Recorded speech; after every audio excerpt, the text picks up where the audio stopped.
Good morning, everybody. Welcome back.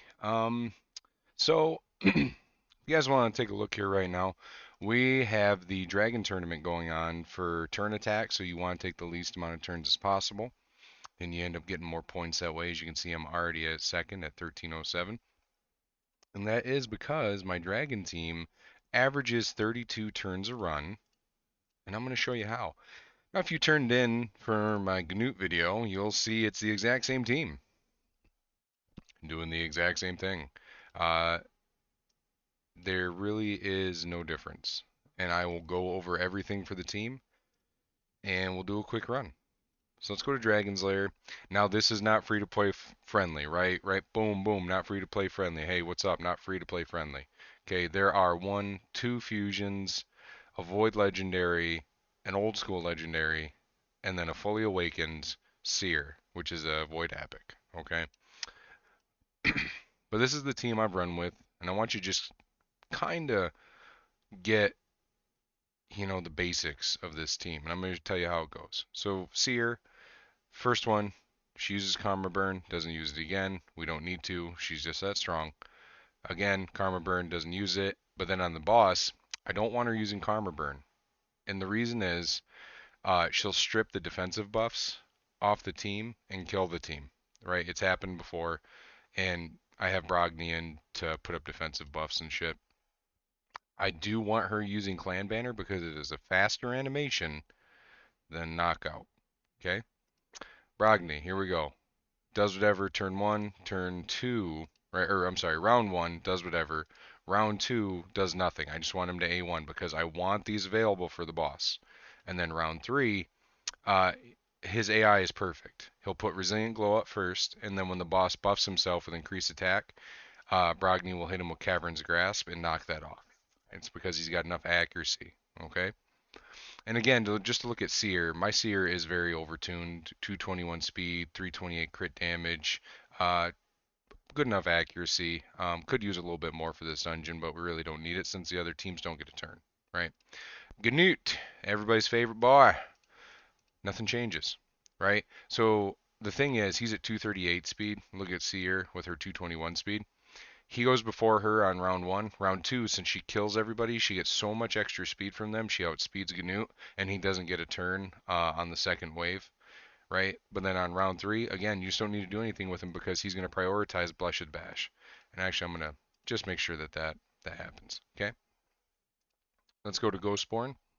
Oh, let's talk about Ganut again. 238 speed, 100% crit damage, 235 crit damage is more than enough because we're really just getting his damage off of his Blessed Bash, which is capped for enemy max HP. Okay, and then accuracy is good enough to land debuffs even on this boss. So he'll land decreased attack and weaken if we need it. He's got decent defense, right? Going to Ghostborn here. Ghostborn's AI is great because for rounds one and two, he's gonna prioritize ancestral spirits. But then on round three, you do not want him using petrify, and this is why, right? And we'll get into it next with the next champion, heal reduction. We do not want this extra buff or debuff on the boss because it's going to take up a debuff slot. Okay, so if anybody knows the secret to really taking down Dragon fast in Dragon Hard 10 is with two different champions. You can do it with Steltus and you can do it with Yumiko. Steltus is easier to get because he's a non-void and he was a guaranteed. I do regret not getting him. And people build him in Stone Skin and have him solo the boss. Okay? Yumiko, I have found in this situation to be better because she takes up a reset champion slot and she takes up Steltus' spot. And it's because of her hex. Okay? So we'll talk about that in a minute. But on round one, we do Destiny's Mirror, no. Dance of Time, no. Round two, do not do Destiny's Mirror. And we do want her to do Dance of Time, right? So we'll just say opener. Okay. And then on round three, right? It's gravy. It's whatever. She's going to end up using Destiny's Mirror first because it's not on cooldown. Dance of Time's on cooldown. And if you know about the boss is going to place poisons on your team. And this is what Destiny's Mirror does. Okay?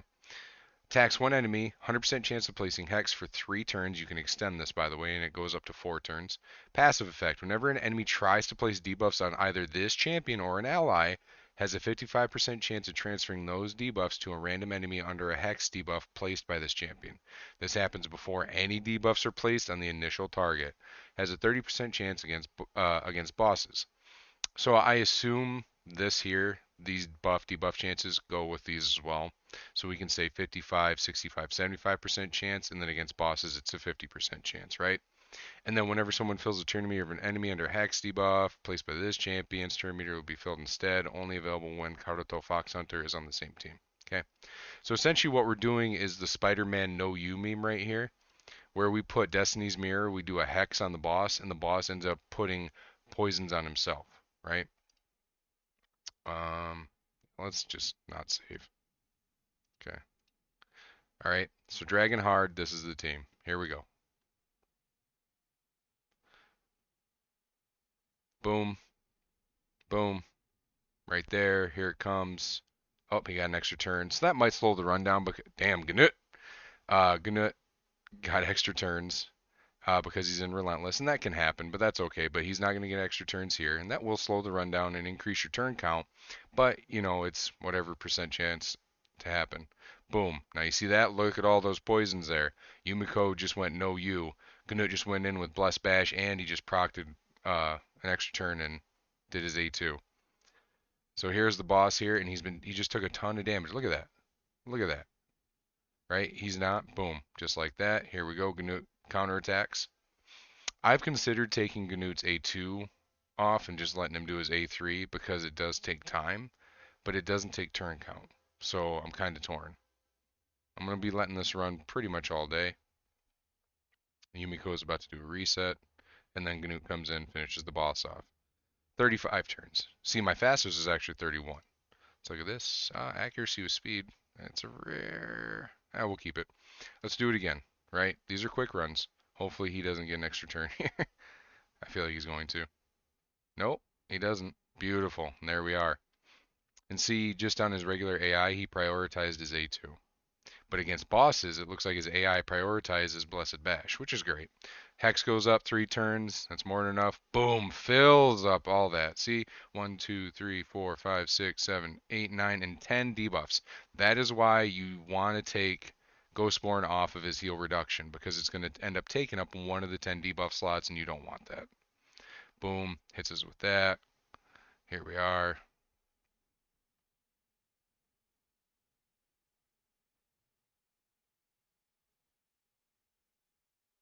And then she's going to reset, and then Gnu will kill him. Right there. And then boom, boom. And we're done.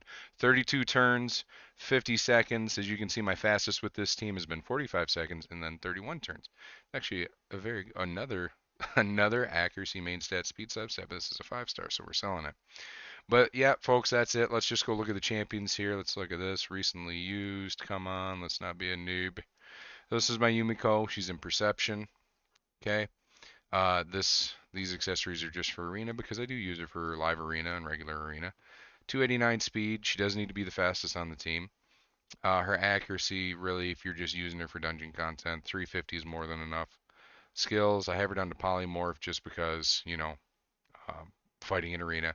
She has an accuracy in all battles aura, so you can swap her actually with Seer if you're lacking on the accuracy stats for this dungeon.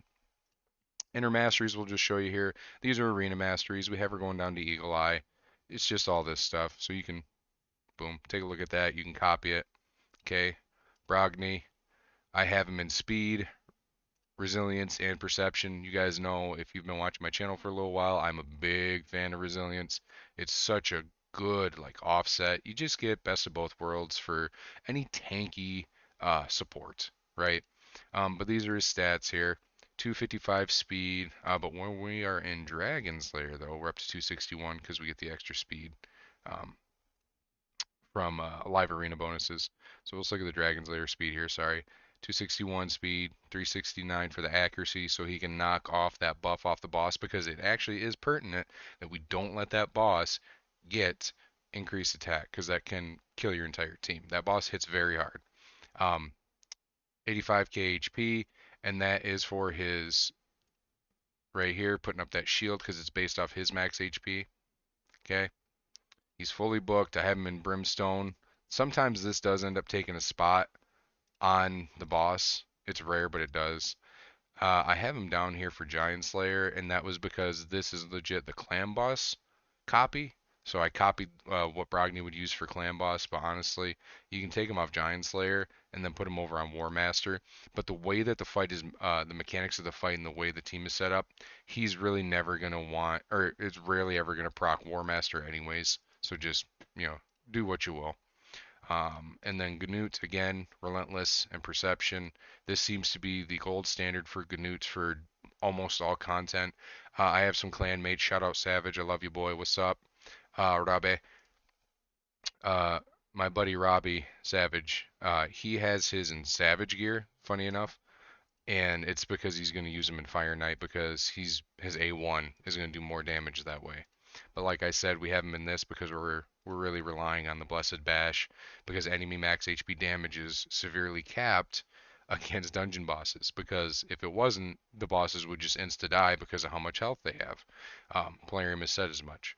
We have him with Phantom Touch because I'm using him for Fire Knight, and this does help with the Fire Knight to get that shield down.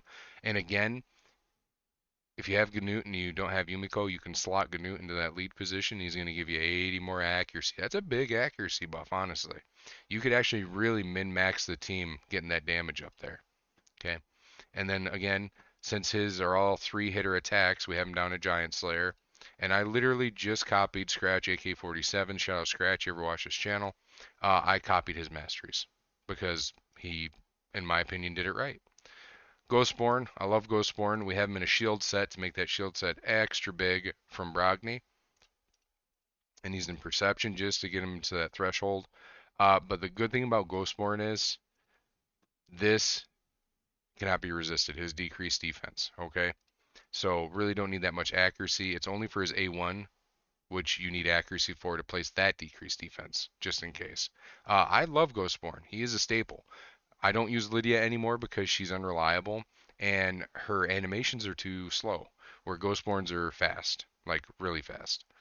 Um, and I have them in a shield accessory here. This just gives Seer more buffs. I really try to min-max to get Seer as many buffs as possible so she can just kill waves, no problem. With Ghostborn, you bring him down to Master Hexer to extend the decreased defense debuff. I always go Laura Steel on my champions because why not? You want that extra 15% stat bonus. It's amazing. Most of the time.